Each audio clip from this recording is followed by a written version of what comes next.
Welcome to the channel where they call me Q-Tip and we call this Q-Tip's Corner, where we hope you find more than you expected and we hope that you find something you needed to see. In today's episode, we're going to discuss how I became known as Q-Tip. Now, one could say, well, thank you, Captain Obvious. It's kind of obvious why somebody would call you Q-Tip. The thing is, why would I accept it? It can be a derogatory term for some people. It's not intended as a derogatory term for me, and I don't perceive it as a derogatory term. In fact, it was a term of endearment, and that's the story I'd like to share, how I became known as Q-Tip. It all started with an email. Here was the scene. I had accepted a position to lead a critical care unit that had been struggling, really struggling due to COVID and some of the challenges that pandemic brought, particularly within the realm of healthcare. This team was absolutely beaten down and defeated. They had gone through 2 unit managers in the space of 2 years. They had been hit over and over with complications related to delivering healthcare to COVID patients. They were filling several body bags every day. And yeah, that's a dismal scene to think back on, but it's important to set the backdrop for why I sent them the communication that I did prior to ever meeting any of them. With that kind of history, this team needed to be approached in the right way by a new leader. What I decided to do was send them a communication before I ever set foot on the unit, and it turns out that was one of the most genius moves I've ever made. I sent it out and said, I'm so excited to be joining your team, very happy to be coming home to where I started my career, and I can't wait to meet everyone. I understand on an experiential level that getting a new manager is not a small thing. It can be an anxious time for team members, especially when the outgoing manager leaves strong relationships and big shoes to fill. I'm reaching out today to share some introductory information about myself in hopes of converting anxieties into anticipation. You can see just from that opening paragraph that I was reaching out to settle them. I was reaching out in service to them to let them know, hey, you have nothing to worry about. We're about to take a new step, but we're going to take it together.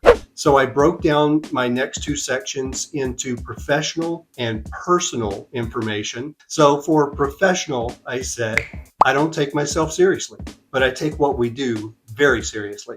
My leadership style is situational with servant leader as default. Everyone makes mistakes. My request is that we forget the mistake and remember the lesson. I seek first to understand and only then to be understood.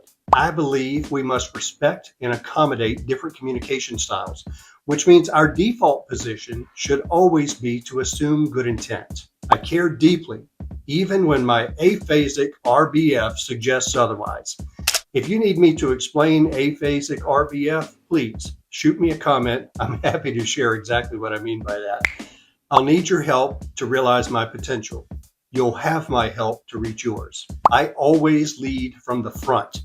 I've always got your back. We're in this together.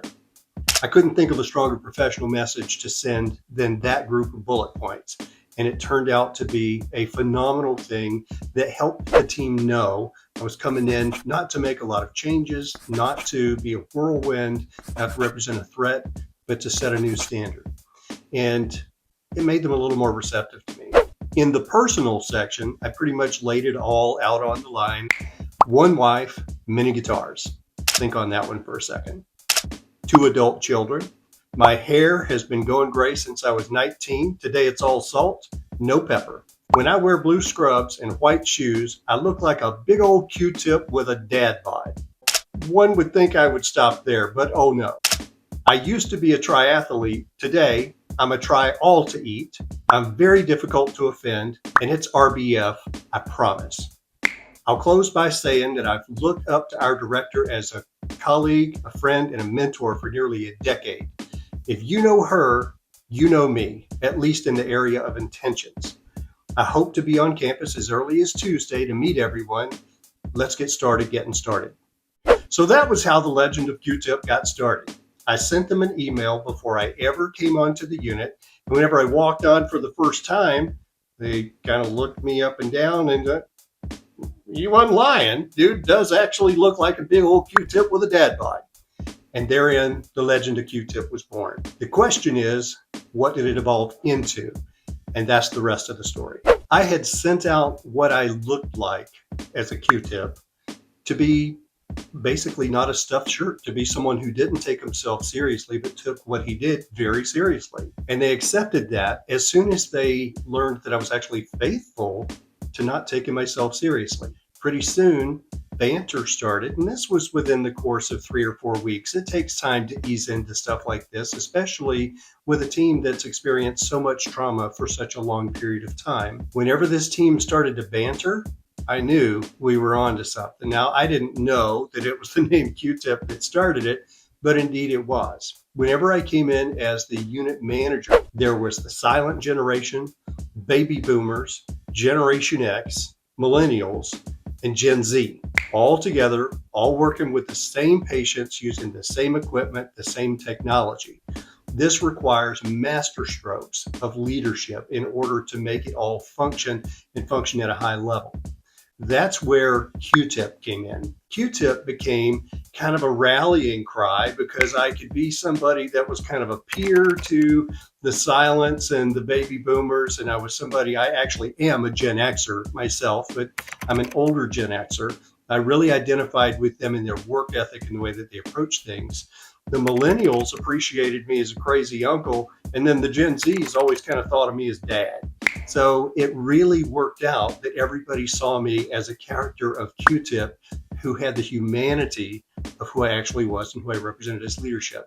Being known as Q-Tip really brought with it some unintended consequences that were very positive. I wish I were genius enough to have known what was going to happen, but I wasn't. I was just going with the flow and wanting to build a great team and be part of a great team and give them a leader who provided needs they had not had filled before. The unintended consequence that was so positive on the local level was having Q-Tip at the intersection of 5 generations was a phenomenal communication tool.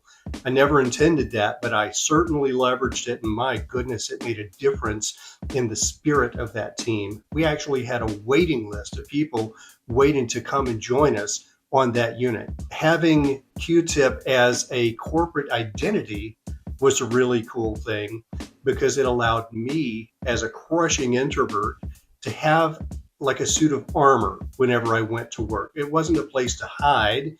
It was a way to protect my inner self, because leading a team on a critical care unit, whenever you're still kind of on the descending arc of a pandemic, is a hard thing. It's a rough world, and it provided a little bit of protection for me. Ultimately, being Q-Tip was something that changed no one, but just provided a way to make informal the things that were formal. Q-Tip was the first nickname that we shared on the unit. Ultimately, many people had nicknames, and that is part of that banter. We had an Uncle Charlie. We had a Harley, only it wasn't Harley, it was Harley. You had to say it right or it just wasn't right. We had a Mermicorn. We had a Polish Barbie. We had a Brazilian princess. The list goes on and on and on. It was just phenomenal having people with nicknames working together, doing really difficult things and doing them well. And it all started with something as simple as Q-Tip.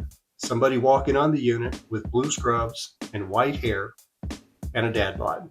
Now, I hope you've enjoyed this story. Yeah, we got a little twisted up in detail, but there really were far-reaching implications that we didn't anticipate and that we kind of retrospectively were able to identify and appreciate, and that kind of contributes to the discussion today. This is not the only topic on the channel. You'll find an abundance of information on all 4 corners, so come back and see us, be blessed, and we'll catch you on the corner.